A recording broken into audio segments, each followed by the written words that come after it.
Class में हमने जो देखा था कि सस्टेनेबल डेवलपमेंट क्या होता है। सस्टेनेबल डेवलपमेंट वो डेवलपमेंट है कि हम अपनी जो ये रिसोर्सेस हैं इनको ऐसे यूज़ करें ताकि आने वाली जो नेक्स्ट जनरेशन है उनके लिए ये रिसोर्स जो हैं ये बचें। तो माय डियर क्लासमेट्स, हम अब जानेंगे हमारा रोल क्या रह सकता है इन सस्टेनेबल डेवलपमेंट में।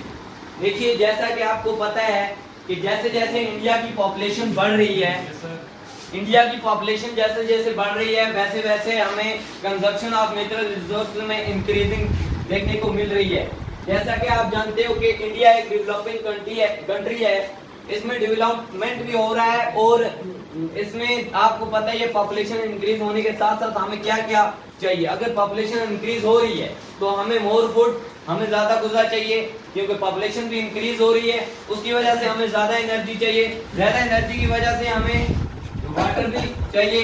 अब हमें यही जो चीजें हैं इनको बोलते हैं सस्टेनेबल डेवलपमेंट। अगर इनको हम ऐसे यूज करें, मिसाल के तौर पर अगर किसी के पास 4 कनाल जमीन है, किसी आदमी के पास रख लो ABCD, अगर ए आदमी के पास 4 कनाल जमीन है, इसके 2 बचे हुए, उनमें 2 कनाल चलेगी और उनके एक बचा हुआ, तो इसमें भी जैसे 2 कनाल 1 कनाल बढ़ गई, जिसमें हमें ये लगता है कि इसमें हमें सस्टेनेबल डेवलपमेंट नहीं हुई क्योंकि इसमें 1 कनाल, इसके 2 बेटे हुए, इनमें 2 कनाल आई, इस 2 का इसका 1 बचा हुआ, 2 बचे हुए, इनमें 2 जमीन मतलब तकसीम होगी 1 कनाल।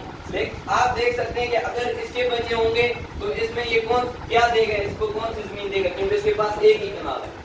हमें ये देखना है कि हमें सस्टेनेबल डेवलपमेंट को कैसे डेवलप करना है, हमारा रोल इसमें क्या रह सकता है। देखिए, आप देख सकते हैं अगर यहाँ पे हमने सस्टेनेबल डेवलपमेंट की, मिसाल के तौर पे हमारे पास कोई भी फॉरेस्ट्स ले लो आप, फॉरेस्ट्स को अगर हमने मतलब डिफॉरेस्टेशन नहीं की, अगर हम उसको बेझिझक डिफॉरेस्टेशन कर देंगे तो नेक्स्ट जनरेशन, जो आने वाली जनरेशन है, उसके लिए जो ये फॉरेस्ट में वेजिटेशन है, कुछ भी है, जैसे हम मेडिसिन हासिल करते हैं या कोयला उससे जंगल से हासिल करते हैं, वो नेक्स्ट जनरेशन को नहीं मिलेगा। वैसे भी हम और भी हम ले सकते हैं कोई भी मिनरल, अगर हम मिनरल्स का कंजप्शन ज्यादा करेंगे तो आपको पता चल सकता है कि हम नेक्स्ट जनरेशन जो आने वाली है उसके लिए हम नहीं बचा सकते। आपको पता ही है अगर पॉपुलेशन इंक्रीज होगी तो ज्यादा फूड लगेगा, ज्यादा एनर्जी और ज्यादा पानी।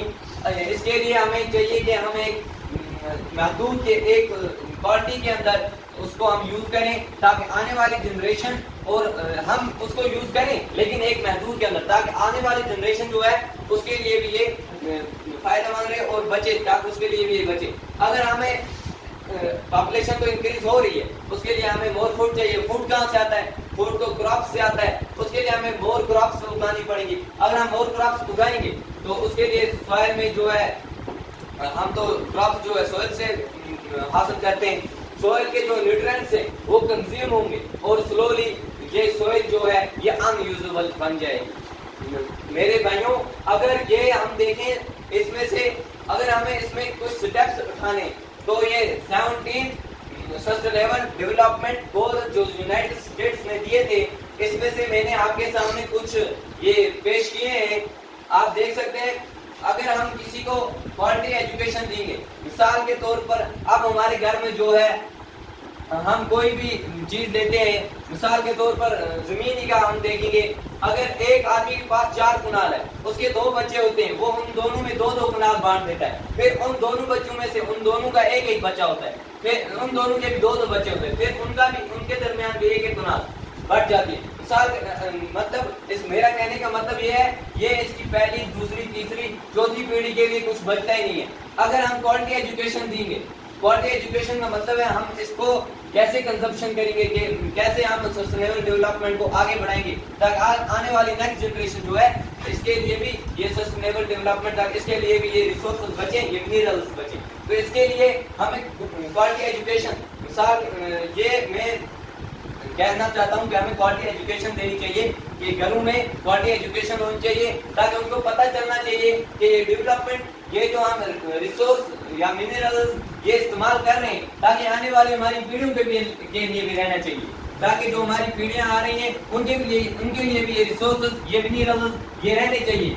अगर हम ही ये सब रिसोर्सेज, ये मिनरल्स कंज्यूम कर लिए, इस्तेमाल कर लिए, तो आने वाली जनरेशन यहाँ पे क्या करेगी? आने वाली जनरेशन फिर भूखा मर जाएगी, या तो फिर अर्थ पे लाइफ ही पॉसिबल नहीं होगी, फिर यहाँ पे बहुत मुश्किल होगी। इसके लिए हमें अपने इर्द गिर्द का पानी, जो भी रिवर्स हैं, जो भी नाले बह रहे हैं, उनको साफ रखना है। उनके अंदर हमें किसी भी किस्म की गंदगी नहीं डालनी है। अगर हम उसके अंदर गंदगी डालेंगे, कोई भी नाला आप देखो अपने इर्द गिर्द, आज से 15-20 साल पहले, ज्यादा दूर नहीं जाओ, आज से ज्यादा 15-20 साल पहले ये पानी पीने का लायक था, लेकिन आज हम ही इंसानों ने इसके अंदर जो हमने प्लास्टिक वगैरह ऐसे गंदे यहाँ पे प्रोडक्ट्स डाले कि हम सोच भी नहीं सकते कि इतने गंदे, अगर हम नमाज का क्यों ना हम कोई भी मुँह हाथ धोएं, वो पानी उसके लिए भी यूज नहीं हो सकता, क्योंकि हमने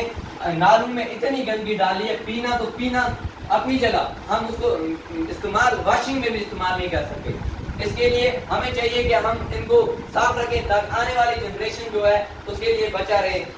जैसे पहली जनरेशन जो थी, जो हमसे ओल्ड जनरेशन गुजर गई है, उन्होंने इन रिसोर्सेज को संभाल के रखा था, जैसे किसी नाला या कोई रिवर, कुछ भी पाउंड, उसको साफ रखा, हम उसका पानी पिए, लेकिन हमने उसको गंदा कर दिया। आज हम खुद ही उनका पानी नहीं पी सकते। रिस्पॉन्सिबिलिटी लेनी चाहिए। As a man is a social animal, हमें सोसाइटी के अंदर कोई भी आदमी, उसको एक रिस्पॉन्सिबिलिटी लेनी चाहिए कि हाँ, जहाँ पे कचरा पड़ा है, ये मेरी रिस्पॉन्सिबिलिटी है, इसको उठा के मैं डस्टबिन में डालूं। ये रिस्पॉन्सिबिलिटी हमने लेनी है। जब हम एक रिस्पॉन्सिबल पर्सन एक सोसाइटी में बन जाएंगे, तब जाके हमारा ये माहौल जो है, ये सस्टेनेबल डेवलपमेंट की तरफ बढ़ेगा।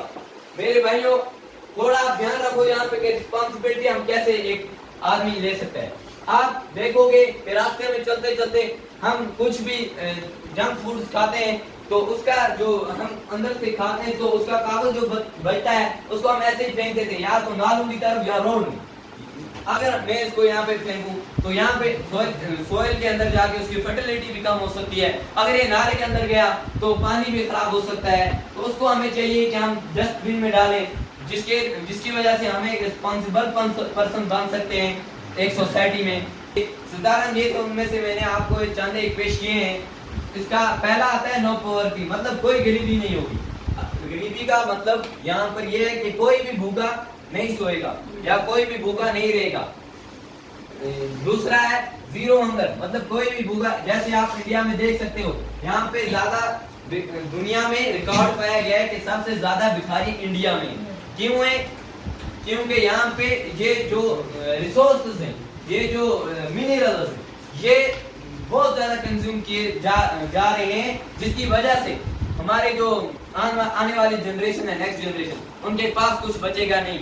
हम ही अगर सारा कुछ कंज्यूम कर लेंगे तो आने वाली जनरेशन क्या करेगी? इसके लिए हमें गुड हेल्थ पे भी ध्यान देना है कि इंसान की हेल्थ भी गुड रहेगी। हेल्थ गुड कैसे रहेगी? जब हम एनवायरनमेंट को साफ रखेंगे, एनवायरनमेंट को साफ। इसके बाद क्वालिटी एजुकेशन वही कि हम एक क्वालिटी एजुकेशन लेंगे। क्वालिटी एजुकेशन में क्या क्या आता है? आपको माहौल में कैसे चलना, सुधरना, सोसाइटी में हम एक मैन को कैसे रहना है, अपनी रिस्पॉन्सिबिलिटी लेनी है, जेंडर क्वालिटी बनानी है अपने अंदर, और क्लीन एंड सैनिटेशन, यानी कि अपना माहौल, इर्द गिर्द का माहौल साफ रखना है, और जो रिसोर्सेस हैं इनको कम यूज करना है। इतना यूज करना है महदूद के अंदर, महदूद के अंदर ज्यादा नहीं करना है, और अफोर्डेबल एंड क्लीन एनर्जी जो इसको क्लीन रखना है, और जो decent work and economic growth. अब आगे इकोनॉमिक ग्रोथ की बारी। अगर हम सस्टेनेबल डेवलपमेंट इसको अगर हम ग्रोथ करना चाहते हैं, तो डिसेंट वर्क, हमें एक डिसेंट वर्क करना चाहिए as a responsible person in a society. ये जो इकोनॉमिक ग्रोथ हमारी होगी, इसमें हमें करना है ये कि हमें एक डिसेंट वर्क करना है। डिसेंट वर्क का मतलब ये है कि हमें तरक्की करनी है आगे आगे। वो तरक्की कैसे होगी? जब हम अपने आप को मानेंगे कि हाँ, हम एक रिस्पॉन्सिबल पर्सन है सोसाइटी में। कहीं पर भी हमें सस्टेनेबल डेवलपमेंट हमें ये बात बताता है, कुल मिला के इसका मौजूद यहीं पे पहुंचता है कि रिसोर्सेज, मिनरल्स को ऐसे यूज करो कि वो महदूद के अंदर यूज हो। ये नहीं कि अपने से एकदम महदूद के अंदर यूज करो, ताकि वो आने वाली जो कल जनरेशन है, नेक्स्ट जनरेशन, उसके लिए भी बचे और हमारा भी उससे फायदा हो। ये नहीं अगर हम बेतहाशा कटाव करेंगे जंगलों का अपने घर बनाने के लिए, पुल, किश्तियां वगैरह, और नेक्स्ट जनरेशन के लिए बचेगा नहीं।